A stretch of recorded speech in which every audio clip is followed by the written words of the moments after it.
અહેમદાબાદ મિત્ર ન્યૂઝમાં આપનું સ્વાગત છે। સાણંદ તાલુકાના કલાણા ગામમાં જૂની અદાવતને પગલે બે કોમના ટોળા વચ્ચે થયેલી બોલાચાલીએ હિંસક સ્વરૂપ ધારણ કર્યું હતું। પથ્થરમારાની ઘટના બાદ મામલો શાંત પડ્યો હતો, પરંતુ બીજી સવારે ફરી બંને જૂથો આમને સામને આવી ગયા અને પથ્થરમારો શરૂ થતાં ભારેલા અગ્નિ જેવી સ્થિતિ સર્જાઈ હતી।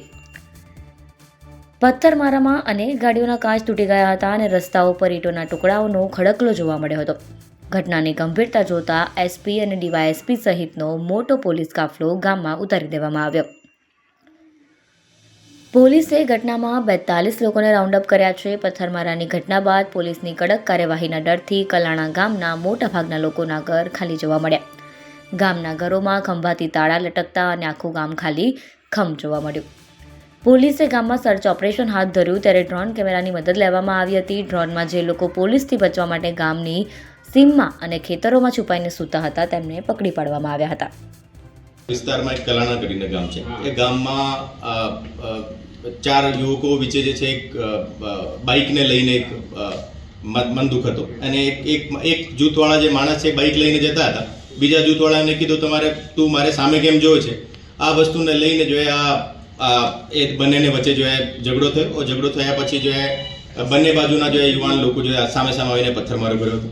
એને આધારે જો સામે સામે ફરિયાદ દાખલ થયેલી છે અને અત્યારે જો ગામમાં કોમ્બિંગ ચાલુ છે। હું પણ ત્યાં વિઝિટ કરીને આવ્યો છું અને મારા ડીવાયએસપી, એલસીબી, એસઓજી અને સાણંદ જીઆઈડીસી અને સાણંદ ટાઉન અને બોપલ પોલીસ સ્ટેશનની ટીમ ત્યાં હાજર છે। અત્યારે કન્ટિન્યુઅસ બંદોબસ્ત ચાલુ છે। ગામમાં ખરેખર શાંતિ છે, એક પણ અત્યારે કોઈ વિષય નથી અને અત્યારે જે લોકો જે શંકાસ્પદ છે એવા લગભગ 30 લોકોને અમે ઉપાડેલા છે। એની પૂછપરછ અત્યારે ચાલુ છે। જેની સંડોવણી હોય એને એક પણ છોડવામાં આવશે નહીં અને ગામમાં ખરેખર અત્યારે શાંતિ છે। કારણ શું છે કે છેલ્લા 1 વર્ષથી બંને વચ્ચે બંદૂક છે, આ સામસામે નાની મોટી તકરાર થતી? એમાં જે સોશિયલ મીડિયામાં એકબીજા જે પોસ્ટ મૂકતા હોય જોઈએ, જે ખરેખર જે વર્ચસ્વની યુવાનોને વર્ચસ્વની લડાઈ છે ખરેખર, કે એક જૂથના યુવાનોની જે છે આ કે ભાઈ અમે વધારે ફેમસ છે સોશિયલ મીડિયા પર, બીજા રીતે વધારે ફેમસ છે। આ રીતને લઈને જો એ બંને વચ્ચે મંદુક છે અને અત્યારે આ ઘટનાની મૂળ સુધી જઈને જો એ બંને ગ્રુપ વચ્ચે આ પણ કોઈ પ્રકારનો વિષય હોય જો એને સોલ્વ કરવા માટે પોલીસ જો તમામ રીતે પગલાં લેશે છે।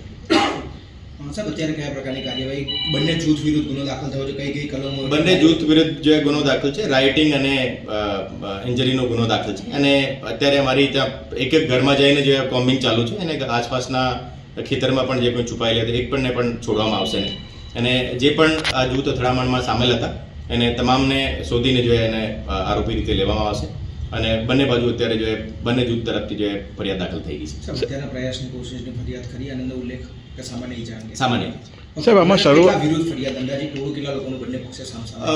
બંને બાજુ લગભગ 30 થી 35નો ટોળો હતો અને એને અલાવા જે કાવતરૂમાં જે પણ સામેલ એને પણ જે ગુનામાં લેવામાં આવશે।